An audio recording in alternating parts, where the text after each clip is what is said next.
السلام عليكم ورحمة الله وبركاته. ازيكم عاملين ايه؟ يا رب تكونوا بخير، يا رب كل الناس بخير دايما يا رب. اهلا وسهلا بيكم في جولة جديدة من جولاتنا محطة الغردقة. ده مكتب محطة الغردقة للتسويق والاستثمار العقاري.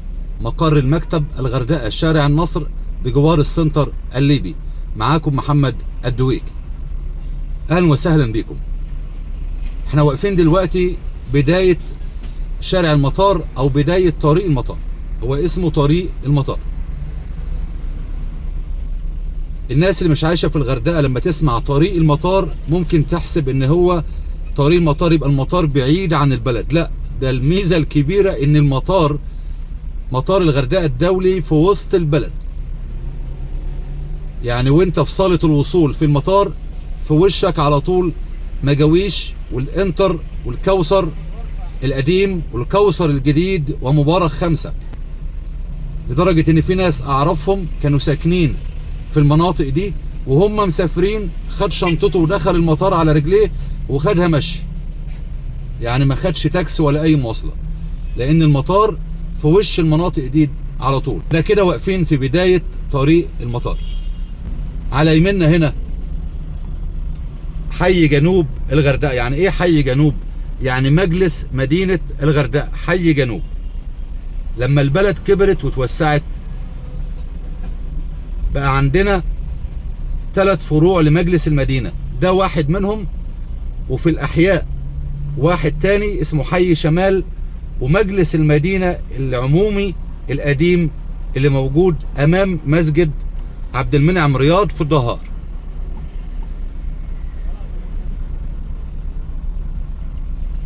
مجلس المدينة ده زي مثلا في بلاد أوروبا بيقولوا عليه البلدية المسؤول عن كل شيء في البلد.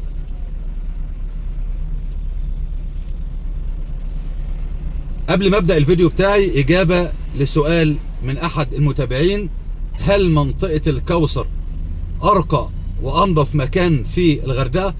الإجابة لا. الإجابة لا. ليه؟ الكوثر مش وحشة، منطقة الكوثر جميلة محترمة وكل شيء، وموقعها كويس وشوارع واسعة، بس دي أذواق. في أماكن كتير في الغردقة زي الكوثر وممكن تكون أحسن من الكوثر. يعني عندك مثلا منطقة الهلال. منطقة الهلال من وجهة نظر الشخصية دي رقم 1 في الغردقة. منطقة الهلال شوارع واسعة، فيها تشجير، فيها هدوء للناس اللي بتحب الهدوء. موقعها ممتاز جدا على البحر مباشرة. منطقة الهلال كلها فيلل. ممكن تاخد فيلا تمليك او تشتري شقة داخل الفيلا. ففي ناس بيبيعوا بالشقة، يعني ممكن تشتري شقة داخل فيلا عادي جدا. وفي استوديوهات، وفي ناس بتاخد شقتين في دور واحد في فيلا. منطقة الهلال منطقة مجاويش جميلة جدا امام مطار الغردقة الدولي.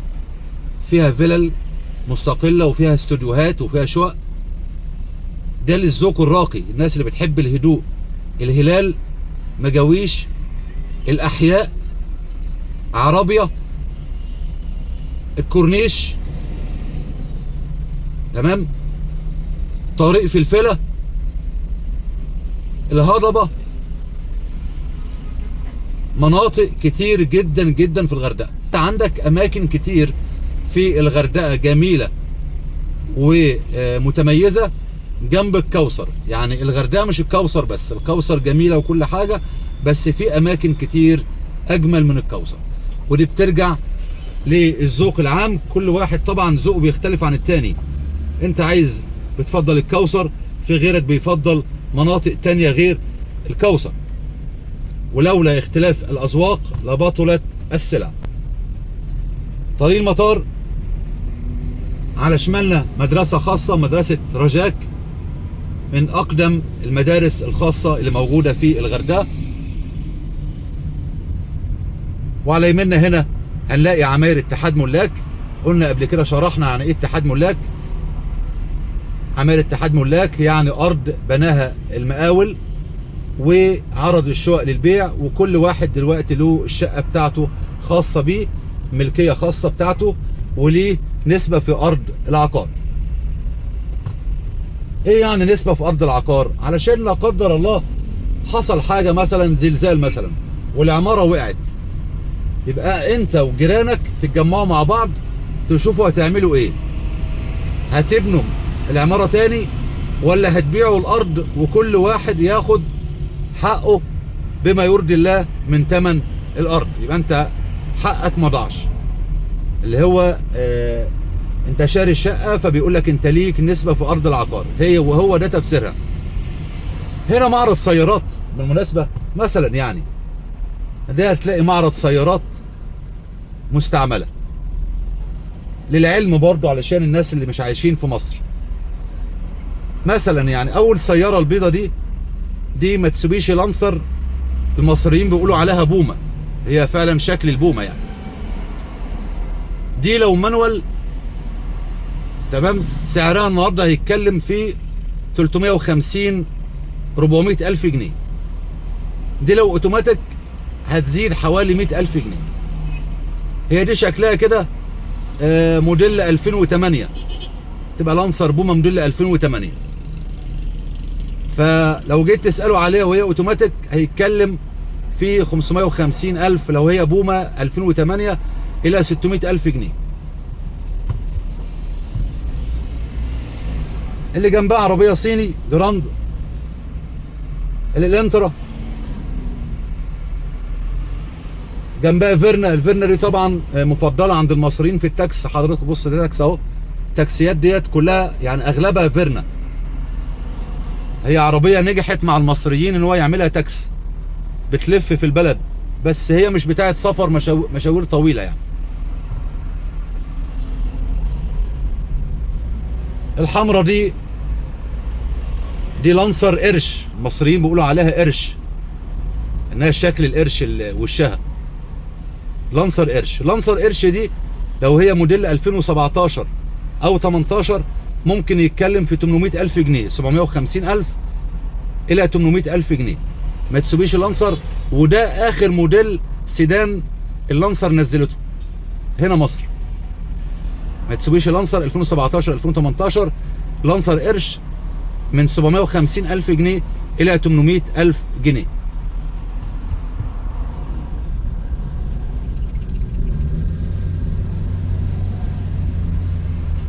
العربية اللي معايا دي لانسر كريستالا موديل 1998، العربية بتاعتي دي ربنا يخليها لي يا رب، 10 سنين.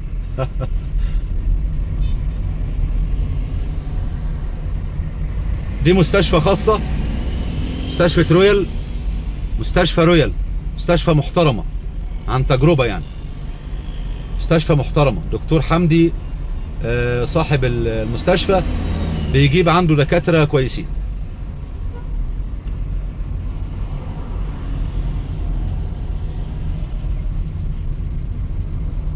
هنا برضه هتلاقي عماير اتحاد ملاك وشقق اتحاد ملاك.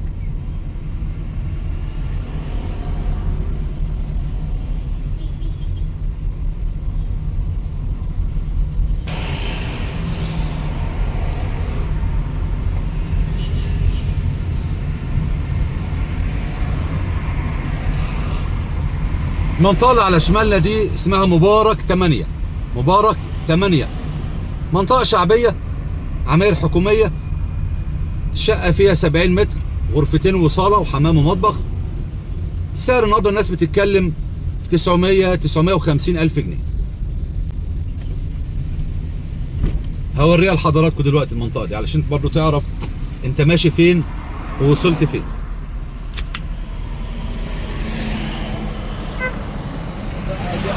اللي في وشنا دي على طول مبارك 8. مبارك 8 عماير حكومية تقع على طريق المطار.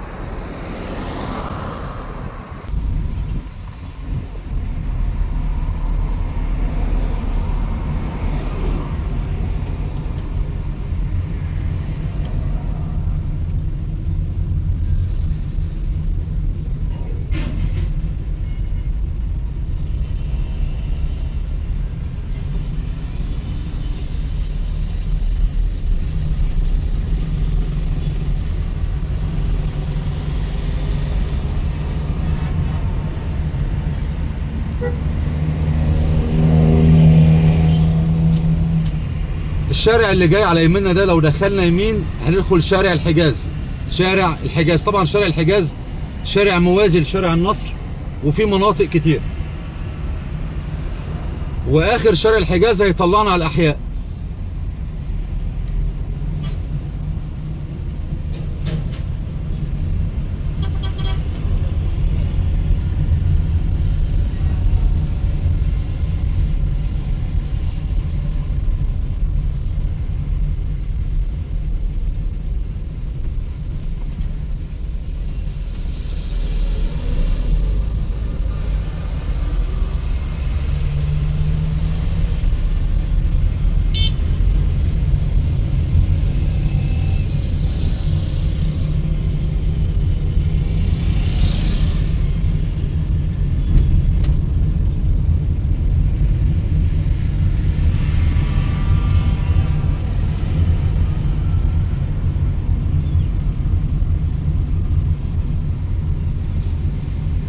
الغردقة بلد جميلة، بس انت اهم شيء تختار المكان اللي انت هتسكن فيه او هتستثمر فيه.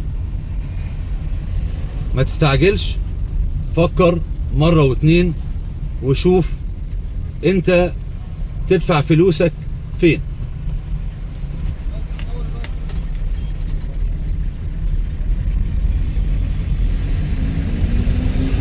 هيقابلنا على يميننا مستشفى خاصة تاني برضو، مستشفى النيل.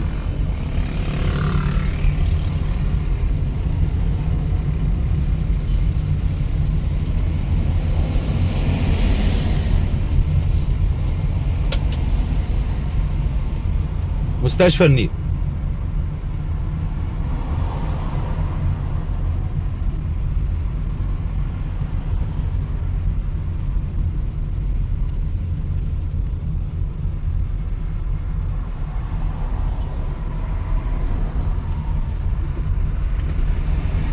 وعلى شمالنا هنا هنلاقي منطقة امتداد مبارك 5.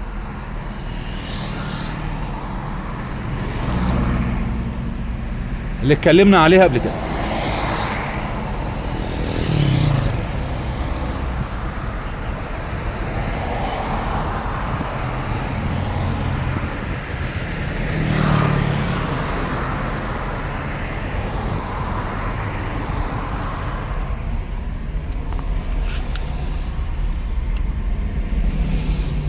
لو خدنا يمين اللي جاي ده هيطلعنا على الأحياء مباشرة.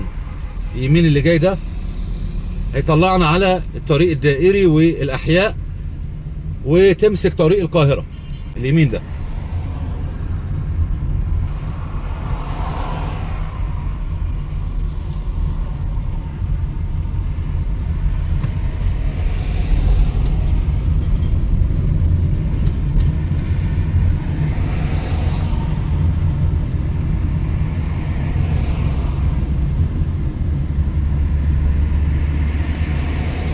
هناخد الملف اللي جاي ده على شمالنا ونرجع تاني. ما بحبش استعمل مصطلحات الانجليزي لان اللي بيسمعني مش انجليزي. انا راجل عربي وبحب اللغة العربية، اللغة بتاعتي. ده اسمه الملف. كان زمان يقول لك الحوداية، احود من هنا. ناس طيبة على الفطرة.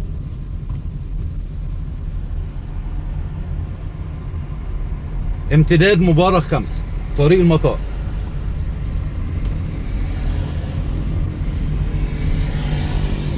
احلى حاجة ان انت تعيش بطبيعتك، ما تصطنعش شيء، ما تقلدش حد، ما تبصش لحد.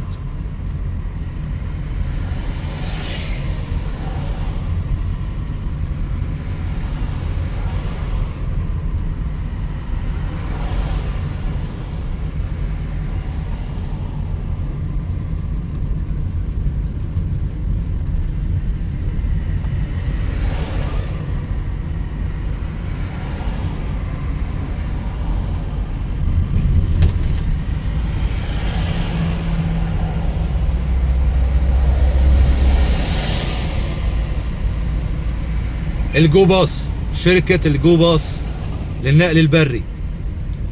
البلد اتملت شركات نقل بري. كان من 20 سنة بالظبط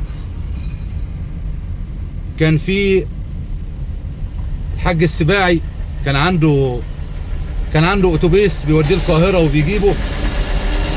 كانت التذكرة ب 15 جنيه. وكان في شركة الاتحاد العربي، أقدم شركة في الغردقة البحر الأحمر كله، شركة الاتحاد العربي وشركة الوجه الإبلي، شركة الصعيد، ما كانش غير دول هنا. دلوقتي بسم الله ما شاء الله البلد اتملت شركات نقل بري للقاهرة واسكندرية والمحافظات، صعيد وبحري. ربنا يوسع على الناس كلها يا رب، يا رب، اللهم امين يا رب. اللي هنا المحطة دي محطة ماستر، دي محطة للغاز. لو عربيتك غاز مش بنزين بتيجي هنا المحطة دي، ولو عربيتك بنزين وعاوز تغيرها الغاز بتروح لهم برضو بيغيروها لك.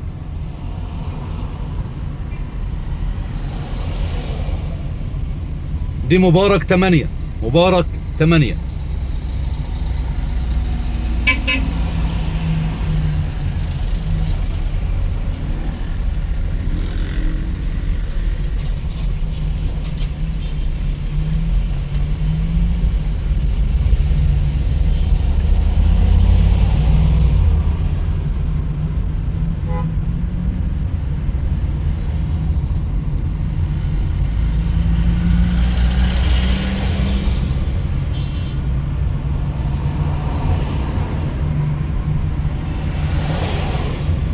في هنا ممشى جديد اتعمل اهو، شايفينه اهو. المحافظة عملت الممشى الجديد ده حتة ترفيهية لأهالي المنطقة والسكان الغردقة كلها. ممشى سياحي أمام مبارك 8.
هنا على يمنا شركة مياه الشرب،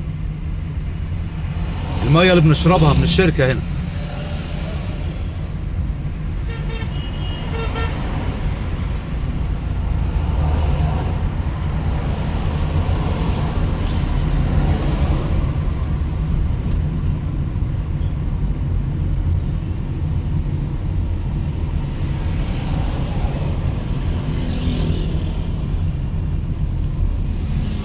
مدرسة رجاك على يمنا، مدرسة خاصة للناس اللي بيسألوني عن المدارس في الغردقة. الغردقة فيها مدارس حكومية ومدارس خاصة وفيها معاهد أزهرية، فيها كل شيء هنا، من أول الحضانة لحد الجامعة، كل ده موجود في الغردقة.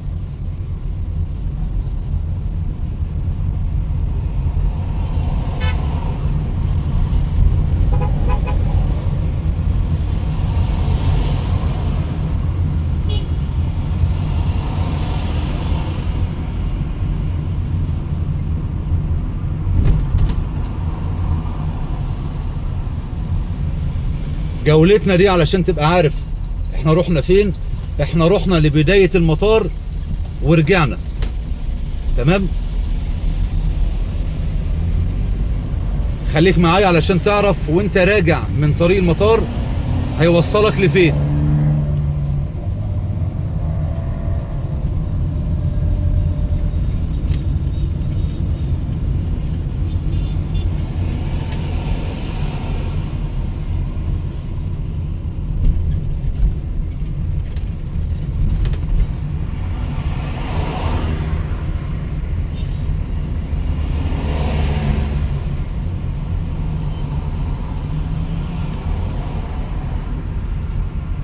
احنا كده داخلين على اقدم مكان في الغردقة كلها، السقالة.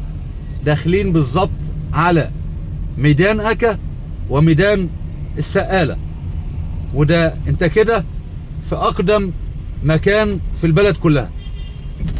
الناس القديمة واولاد البلد هتلاقيهم عايشين في المكان ده، السقالة. دي مدرسة حكومية، مدرسة النهضة. على يمنا مدرسة النهضة، مدرسة حكومية.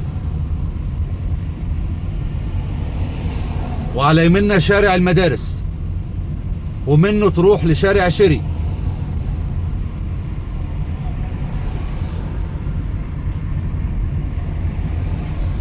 هيقابلنا على يمنا بداية شارع المدارس، وعلى بعد خطوات لو دخلت شارع المدارس على رجليك هتبقى في شيري وفي شيراتون اهو. دي بداية شارع المدارس اللي على يمنا ده.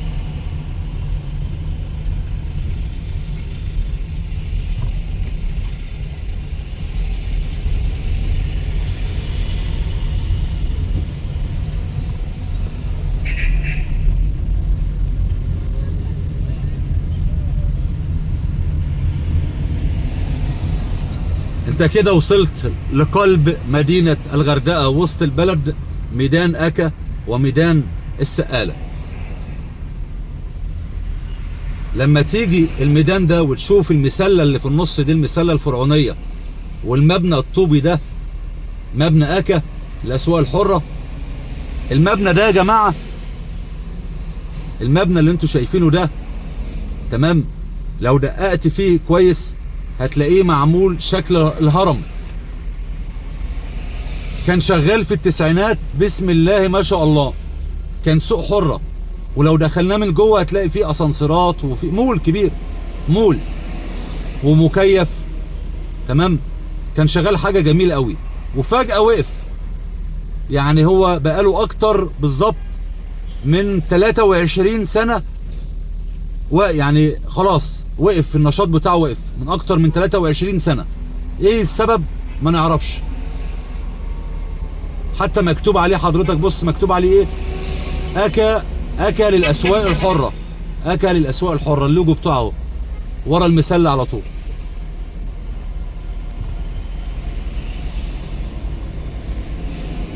من اكتر من 23 سنة والمبنى ده على حاله كده واقف، وكان شغال في التسعينات جميل جدا.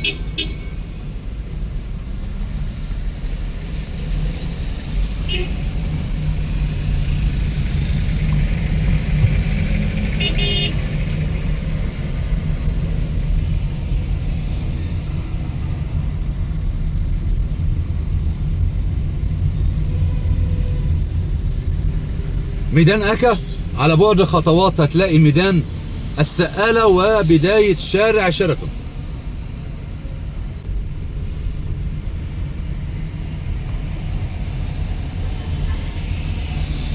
هنا هتلاقي المحلات والبازارات والكافيهات والمطاعم. ميدان السقالة وبداية شارع شيراتون.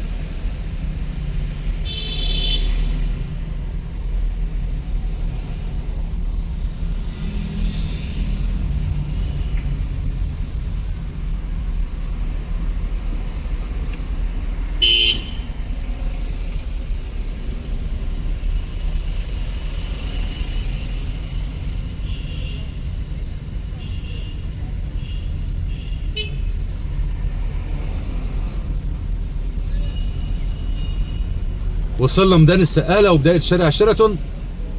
وبكده اقول لكم جولتنا النهارده تكون انتهت. كان معكم محمد الدويك من قلب المدينة الساحرة، من شوارع المدينة الساحرة، مدينة الغردقة. دمتم بخير، والسلام عليكم ورحمة الله وبركاته.